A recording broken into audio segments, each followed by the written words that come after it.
Kami mahasiswa dari Sekolah Tinggi Ilmu Tarbiyah Lumajang, Prodi Pendidikan Agama Islam, kelompok 8 semester 2.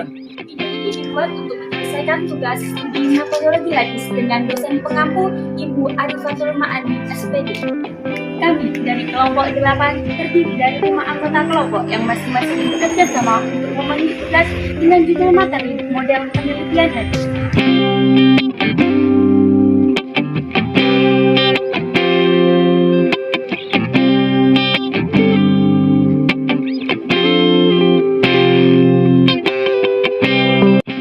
Kali ini dalam pembahasan yang pertama bersama dengan saya Dinta Ulima, kita akan membahas apa sih latar belakang dari model penelitian hadis. Maka dari itu teman-teman, mari kita simak video selanjutnya agar kita mengetahui apa sih latar belakang dari penelitian hadis.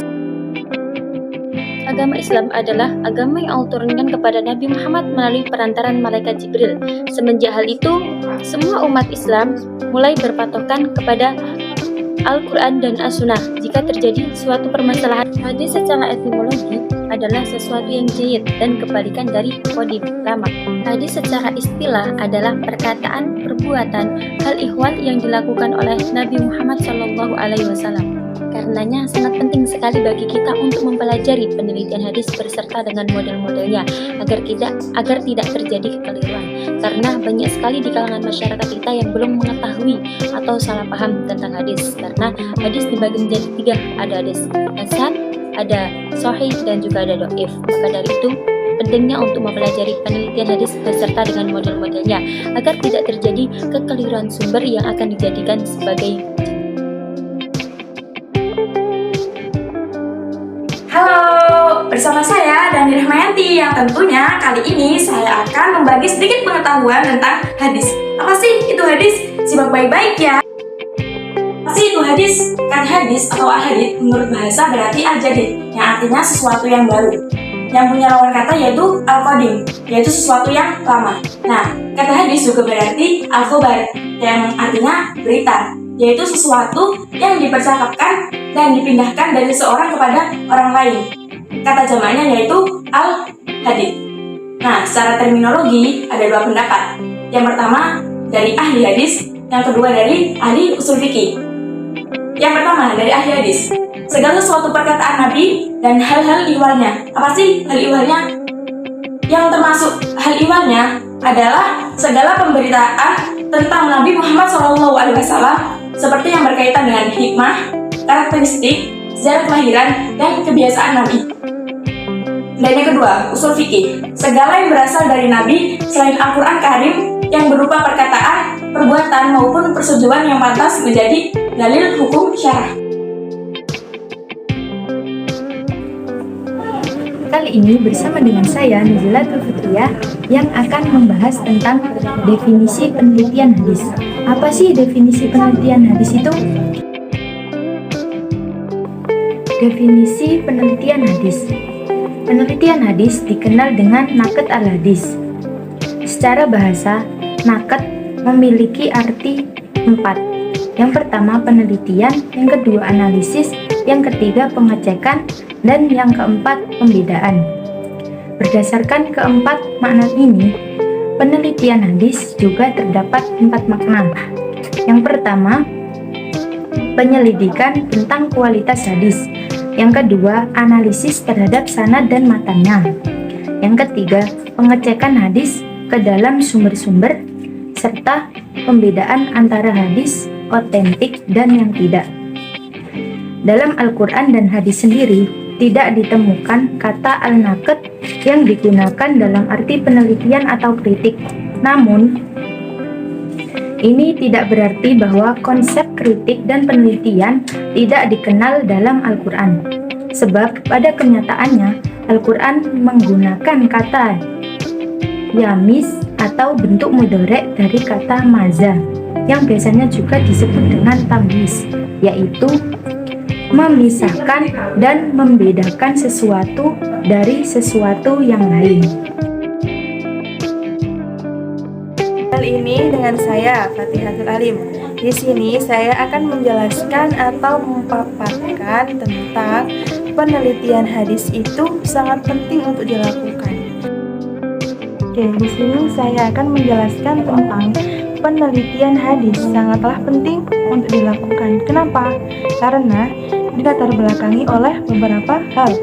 Yang pertama, hadis merupakan sumber ajaran, sumber hukum Islam, sudah Al-Quran. Nah, cukup banyak ayat Al-Quran yang memerintahkan kepada orang-orang yang beriman untuk patuh dan taat kepada petunjuk Nabi Muhammad SAW sebagai utusan Allah Subhanahu wa Ta'ala. Nah, dalam hal ini Allah Subhanahu wa Ta'ala berfirman dalam Quran surat Ali Imran ayat 32, yang artinya, katakanlah Muhammad, taatilah Allah dan Rasul. Jika kamu berpaling, maka ketahuilah bahwa Allah tidak menyukai orang-orang kafir. Menurut penjelasan ulama, bahwa ayat tersebut memberi petunjuk bahwa bentuk ketaatan kepada Allah Subhanahu wa Ta'ala adalah dengan mematuhi petunjuk Al-Quran, sedangkan bentuk ketaatan kepada Nabi Muhammad SAW adalah dengan mengikuti sunnahnya atau hadis. Oke, yang kedua, tidak semua hadis ditulis pada zaman ketika Nabi masih hidup. Nah, di sini ada suatu riwayat di mana riwayat itu mengatakan bahwa Nabi Shallallahu Alaihi Wasallam pernah melarang sahabat untuk menulis hadis. Tapi pada suatu waktu yang berbeda, beliau juga pernah menyuruh sahabat untuk menulis hadis beliau, seperti pada sebuah hadis yang diriwayatkan oleh Abdullah bin Amr bin As. Kebijakan Nabi tersebut menimbulkan beberapa pendapat terkait penulisan hadis pada saat itu. Selain itu, tidak semua hadis yang telah dicatat oleh sahabat dilakukan pemeriksaan di hadapan Nabi. Oleh karena itu, penelitian kualitas hadis tersebut sangat perlu untuk dilakukan. Nah, untuk yang ketiga ini terjadi upaya pemalsuan hadis. Nah, kegiatan pemalsuan hadis mulai muncul dan berkembang di masa Khalifah Ali bin Abi Thalib memerintah. Demikian pendapat ulama hadis pada umumnya. Menurut sejarah, pertentangan politik Ali bin Abi Thalib dan Muawiyah bin Abi Sufyan telah mengakibatkan timbulnya pertentangan di bidang teologi. Selain itu, upaya dari musuh-musuh Islam yang berusaha untuk menghancurkan Islam dari dalam, mereka membuat hadis palsu dalam rangka untuk memerangi agama Islam.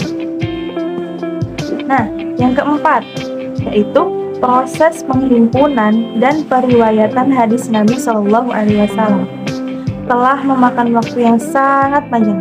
Dalam sejarah, penghimpunan hadis secara resmi dan massal terjadi pada pemerintahan Khalifah Umar bin Abdul Aziz. Pada sekitar pertengahan abad kedua, setelah munculnya karya-karya himpunan hadis di berbagai kota besar, yaitu di Makkah, Madinah, dan di Basrah.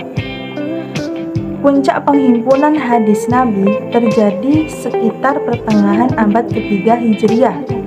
Dengan jarak penghimpunan hadis dan wafatnya Nabi Shallallahu Alaihi Wasallam cukup lama. Nah, dari hal itu mengakibatkan bahwa berbagai hadis yang dihimpun dalam berbagai kitab menuntut penelitian yang seksama untuk menghindarkan dari penggunaan dalil hadis yang tidak dapat dipertanggungjawabkan validitasnya. Yang kelima, kitab-kitab hadis yang telah beredar menggunakan metode dan pendekatan yang bervariasi. Setiap mukharij memiliki metode sendiri-sendiri, baik dari penyusunannya, sistematikanya, dan topik yang dikemukakan oleh hadis yang dihimpunnya, maupun kriteria kualitas hadisnya masing-masing. Halo, saya Nurul Nazar Salis akan membahas model-model penelitian hadis.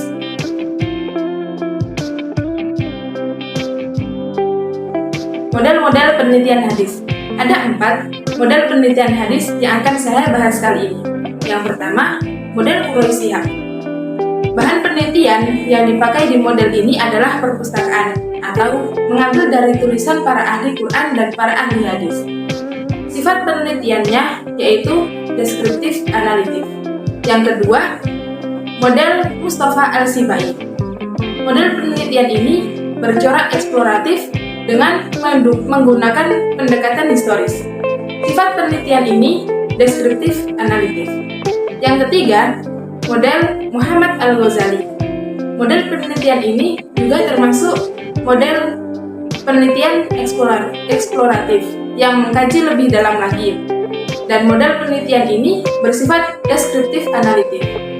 Yang keempat, Aldin Abdul Ar-Roim. Pada model ini berfokus pada kualitas, sanad, dan matan hadis, serta model penelitian lainnya yang mengeksplorasi aspek keilmuan tertentu. Model-model penelitian yang lainnya lebih mengarah kepada kajian yang terfokus pada suatu aspek tertentu.